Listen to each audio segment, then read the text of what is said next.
Hello students, welcome to my study YouTube channel Future Flash Classes. तो दोस्तों आज आप पढ़ेंगे फिजिक्स क्लास 11 के चैप्टर नंबर 4 समतल में गति मोशन इन प्लेन से। आप पढ़ेंगे प्रक्षेप गति दैट मीन्स प्रोजेक्टाइल मोशन के बारे में। प्रक्षेप गति दैट मीन्स प्रोजेक्टाइल मोशन के बारे में। तो दोस्तों प्रोजेक्टाइल मोशन यानी कि प्रक्षेप गति किस प्रकार की गति होती है, देखिएगा प्रक्षेप गति द्विविमीय गति होती है। पहले तो ये आप याद रख लीजिएगा कि प्रक्षेप गति द्विविमीय गति होती है, दो विमाओं में होने वाली गति होती है। देखिएगा प्रक्षेप गति इस प्रकार से होती है कि ऐसा लग रहा हो कि यह ऊपर की ओर भी गति कर रही है और क्षैतिज दिशा में भी, दोनों दिशाओं में गति कर रही है। तो आइए समझ लेते हैं कि प्रक्षेप गति क्या होता है। तो प्रक्षेप गति को समझने से पहले आपसे रिक्वेस्ट है कि चैनल को सब्सक्राइब और बेल आइकन को प्रेस कर दीजिएगा यदि आप चैनल पर नए हों तो। और बाद में यदि आपको वीडियो अच्छी लगेगी तो वीडियो के लाइक शेयर तथा कमेंट कर दीजिएगा। तो आइए जानते हैं कि प्रक्षेप गति प्रोजेक्टाइल मोशन क्या होता है। देखिएगा जब किसी पिंड को किसी प्रारंभिक वेग से ऊर्ध्वाधर से अलग किसी दिशा में फेंका जाता है तो पिंड गुरुत्वाकर्षण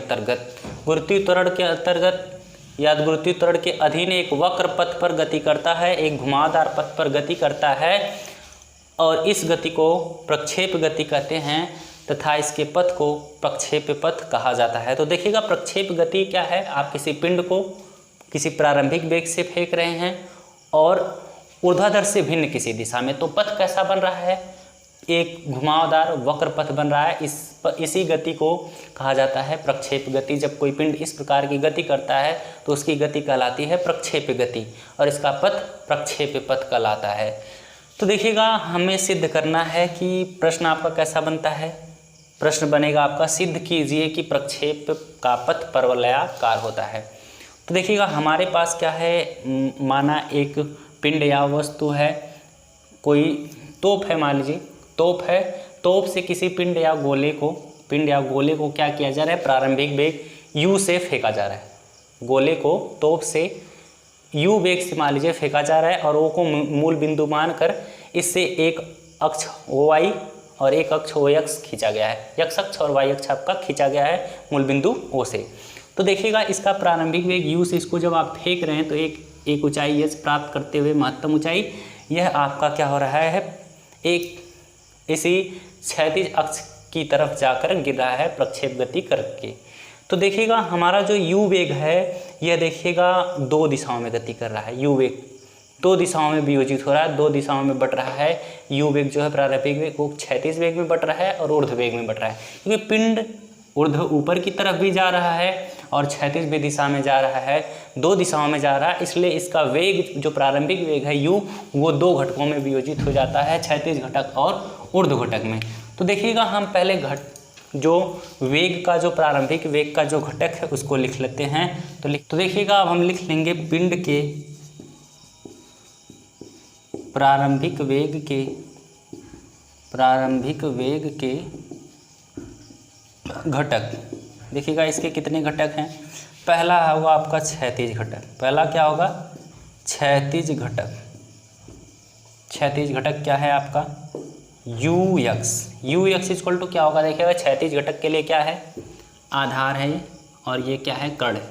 यही दोनों संबंध हैं क्षैतिज घटक का, u से आधार और कर्ण का। आधार और कर्ण में क्या आता है, u cos थीटा। क्या बनेगा, u cos थीटा। इसको थीटा कोण से मान लीजिए, तोप से गोले को थीटा कोण से फेंका गया है। कितने कोण से, थीटा कोण से। तो जो क्षैतिज घटक बनेगा ux वो बनेगा u cos थीटा, क्योंकि इसका घटक वियोजित हो गया है और थीटा कोण से फेंका गया है तो u cos थीटा। अगर यहाँ से cos थीटा निकालेंगे तो आपका ux बनेगा आपका u cos थीटा। और ऊर्ध्व घटक बनेगा, ऊर्ध्व घटक ये ट्राइगोनोमेट्री रूल से बन रहा है, त्रिकोणमिति रूल से बन रहा है। uy क्या बनेगा आपका, uy इक्वल टू हो जाएगा आपका ऊर्ध्व घटक u sin थीटा। यदि ये आपको न समझ में आ रहा है तो इसको आप कमेंट बॉक्स में लिखिएगा, मैं इसके बारे में आपको डिटेल से कमेंट बॉक्स में ही आपको जवाब दे दूंगा कि ये कैसे आ रहा है। यदि समझ में आ गया तो ठीक है। ट्राइगोनोमेट्री आपका क्या होता है, लंब बटा कर्ण sin थीटा होता है। और देखिएगा अब हम क्या ज्ञात कर लेंगे, हमें बताना है प्रक्षेप के पथ के बारे में। और प्रक्षेप का पथ दो दिशाओं में है आपका, इसमें क्षैतिज विस्थापन भी आ रहा है, ऊर्ध्व विस्थापन भी आ रहा है। तो दो विस्थापन है, दोनों विस्थापन को मिश्रित करिए तब जाके मिलेगा आपका प्रक्षेप का पथ। तो सबसे पहले हम क्या निकालेंगे, इसका क्षैतिज विस्थापन निकालेंगे। तो लिखेंगे पिंड का या गोले का, पिंड यहाँ पर क्या है, पिंड आपका गोला है, मान लीजिए पिंड या गोला या गोले जिसको कहेंगे, गोले का क्षैतिज विस्थापन, क्षैतिज विस्थापन निकाल लीजिए। क्षैतिज विस्थापन देखिए क्या होगा, क्षैतिज विस्थापन क्या होगा, क्षैतिज विस्थापन यक्स अक्ष पर है तो यक्स होगा, स्मॉल यक्स क्या होगा, स्मॉल यक्स। आप जानते हैं ज्योमेट्री आप पढ़े हैं, ज्यामिति आप पढ़े हैं, तो यक्स होता है क्षैतिज विस्थापन, क्षैतिज यक्स है आपका, यक्स अक्ष पर यक्स होगा। और वह क्या होगा, मान लीजिए क्षैतिज विस्थापन आपको चाहिए तो विस्थापन बराबर क्या होता है, क्षैतिज वेग, क्षैतिज वेग गुणे समय, गुणे समय। देखिए विस्थापन एक तरह से अगर दूरी के सदृश लें, दूरी इक्वल टू चाल गुणे समय, यहाँ पर लेकिन दूरी नहीं, क्षैतिज विस्थापन है तो वेग आया गुणे समय आया। और यक्स इक्वल टू तब क्या हो जाएगा, क्षैतिज वेग क्या है आपका, क्षैतिज वेग देखिएगा यहाँ पर यू यक्स है, यू यक्स इंटू समय क्या है टी। तो यक्स इक्वल टू क्या हो जाएगा आपका you cos theta, you x की वैल्यू रख देंगे यहाँ से, you cos theta into T. ये हो गया आपका क्षैतिज वेग समीकरण नंबर 1। देखिएगा अब हम निकालेंगे ऊर्ध्व विस्थापन। तो पिंड का ऊर्ध्व विस्थापन के लिए, पिंड के ऊर्ध्व विस्थापन के लिए, विस्थापन के लिए एच बराबर U T minus half G T square से, यानी कि गति के द्वितीय समीकरण से। गति का द्वितीय समीकरण है क्योंकि ऊर्ध्व विस्थापन आपको लेना है, ऊर्ध्व विस्थापन ऊंचाई की तरफ है, तो आपका समीकरण होता है गति का द्वितीय समीकरण एस बराबर U T plus half A T square. लेकिन यहाँ पर क्या है, गुरुत्वाधीन गति है, तो गुरुत्वाधीन गति में क्या होता है, एच बराबर होता है U T minus half G T square, क्योंकि गुरुत्वाकर्षण बल के विरुद्ध है, ऊपर है, फेंका गया, इसलिए आपका यहाँ पर एच क्या हो जाएगा, आपने ऊर्ध्व विस्थापन निकालना है तो वाई की जगह, एच की जगह क्या आ जाएगा, वाई, क्या आ जाएगा, why U T. U T कैसा है, यू वाई है, क्या है, यू वाई। देखिएगा ऊर्ध्व घटक, यू कैसा है, ऊर्ध्व घटक है, क्योंकि ऊंचाई के लिए लिया गया है, आपका ऊर्ध्व घटक के लिए लिया गया है, तो यू वाई होगा और समय टी होगा माइनस हाफ, जी की वैल्यू जी ही, टी देखिएगा टी स्क्वायर। अब टी की भी वैल्यू देखिए हम यहाँ से ले सकते हैं, x by you cos theta, x by you cos theta. देखिए ये वैल्यू भी पुटअप कर दीजिए आप, तो y इक्वल टू क्या हो जाएगा, यू आई की वैल्यू यहाँ से रखिए, you I you sine theta, क्या हो जाएगा, you sign theta into T की वैल्यू देखिएगा। अब टी की वैल्यू हमने कहा यहाँ से ले लेंगे, तो आप यक्स बाई क्या हो जाएगा, u cos theta is equal to t. अब यह टी की वैल्यू हम कहाँ रख दें, यहाँ रख दें और यहाँ रख दें, तो टी की वैल्यू क्या हो जाएगी आपकी, x by you cos theta minus half G T square. T square का मतलब यक्स की वैल्यू, आपका टी की value x by you cos theta रख रहे हैं, यू कॉस थीटा, टी का स्क्वायर है तो उसका स्क्वायर हो जाएगा। अब वाई इक्वल टू क्या है आपका, देखिएगा यू से cancel, sign theta upon cos theta क्या होता है, टेन थीटा, तो यहाँ से एक्स बचा, sine theta upon cos theta tan theta हो गया, minus half g x square upon u square cos square theta. तो देखिएगा आपका यह आ गया प्रक्षेप के पथ का समीकरण। देखिएगा ये हो गया आपका प्रक्षेप के पथ का समीकरण, और इस प्रक्षेप के पथ के समीकरण में y आया है, मतलब ऊर्ध्व विस्थापन आया है, यक्स आया है, क्षैतिज विस्थापन आया है, दोनों मिश्रित हैं और मिला के और ये मिलके क्या बना रहे हैं, ये मिलके बना रहे हैं आपका प्रक्षेप का पथ। और प्रक्षेप का पथ यदि परवलयाकार होता है, यदि कोई भी परवलयाकार हो, परवलय हो, तो उसका समीकरण क्या बनता है, उसमें x की घात 2 होती है और y की घात क्या होती है, 1 होती है। यह आपका इंटरमीडिएट की मैथ का आपका एक्सरसाइज है, मैथ में यह है इंटर के, तो उसको आप समझिएगा, बस आप जानिएगा जहाँ पर भी x की घात या एक वेरिएबल स्क्वायर में आ जाए और एक वेरिएबल आपका किस में आ जाए, पावर 1 में आ जाए, तो वही क्या होगा आपका, क्या होगा, प्रक्षेप का पथ परवलयाकार हो जाएगा। यानी कि ये परवलय का समीकरण इस तरह से बनता है, x की पावर 2 और y की पावर 1 में। तो यह आपका प्रक्षेप का पथ परवलयाकार होता है। यह क्या हुआ, इस समीकरण से सिद्ध हुआ, जिसमें कि x की घात 2 है और y की घात क्या है, 1 है। तो इस तरह से हमने प्रूफ किया कि प्रक्षेप का पथ क्या होता है, परवलयाकार होता है।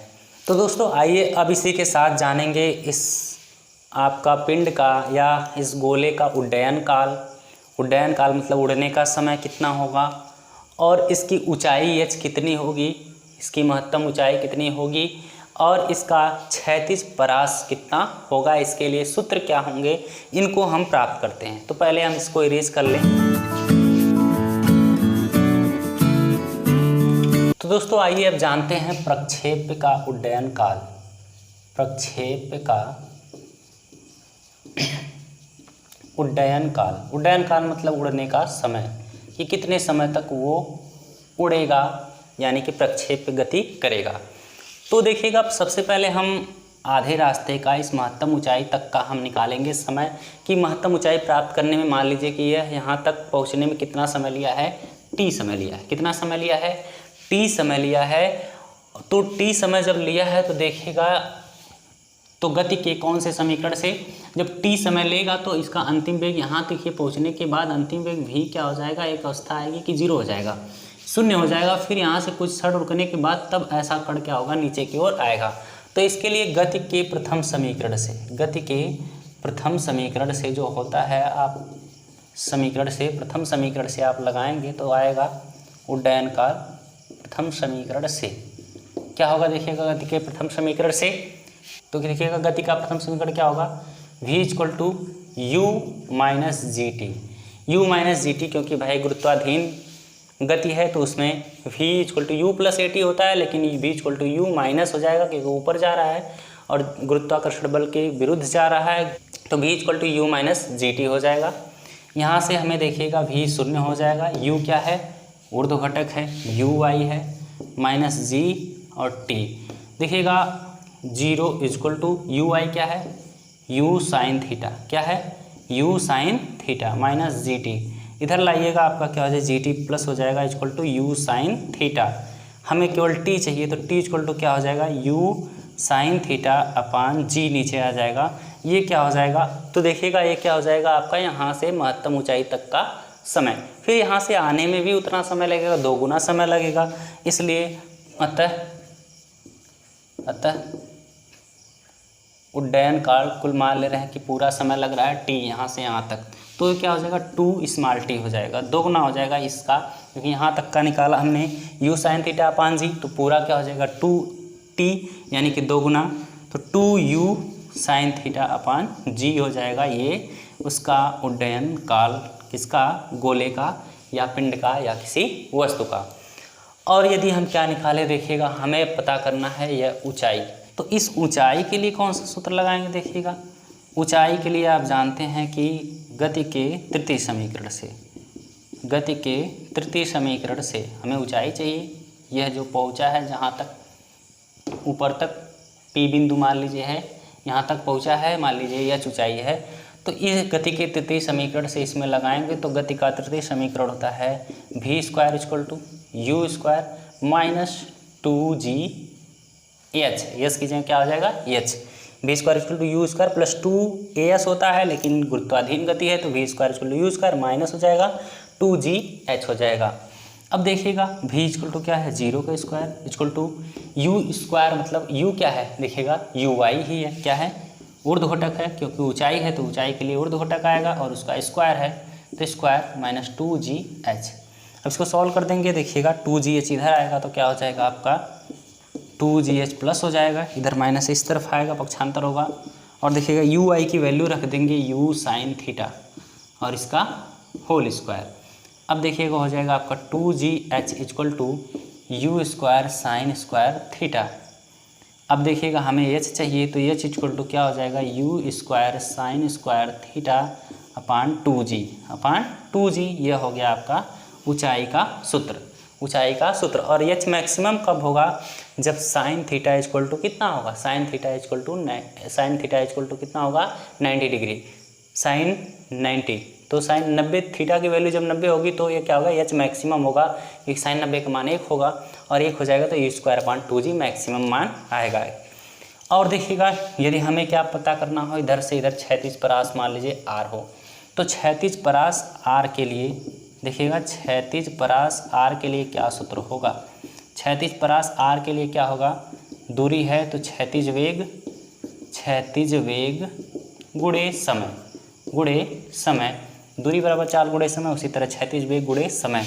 और क्षैतिज वेग आपका क्या है, क्षैतिज वेग है आपका, ये क्षैतिज परास को आर ले रहे हैं, ये क्षैतिज वेग क्या होगा ux। तो t कितना है, कैपिटल T है, पूरा समय यहाँ से यहाँ तक स्मॉल t, पूरा लगा है आपका कैपिटल T। तो वैल्यू पुटअप करिए, क्या हो जाएगा, कैपिटल R इक्वल टू हो जाएगा ux u cos theta into capital T क्या है देखिएगा, capital T 2u sine theta upon g, 2u sine theta whole के अपान जी। तो R इक्वल टू क्या हो जाएगा, परास इक्वल टू क्या हो जाएगा आपका 2u स्क्वायर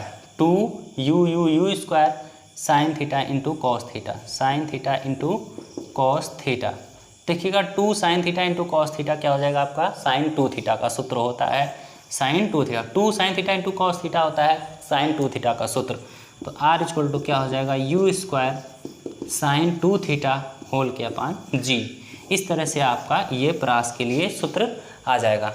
तो ये देखिएगा आपका उड्डयन काल T, ये इस महत्तम ऊंचाई h, देखिएगा यह ऊंचाई h आप ज्ञात कर सकते हैं, कितने कोण पर कितना प्राप्त करेगा ऊंचाई, इसके लिए यह सूत्र है। और महत्तम ऊंचाई क्या होगा, u स्क्वायर अपान 2g, क्योंकि जब साइन थीटा का मान साइन 90 रखेंगे, यानी कि थीटा का मान 90 रखेंगे तो महत्तम ऊंचाई प्राप्त होगा h maximum u square upon 2g। और r परास क्या होगा, u square sine 2 theta upon g। तो दोस्तों आज के वीडियो लेक्चर में बस इतना ही। थैंक यू, धन्यवाद।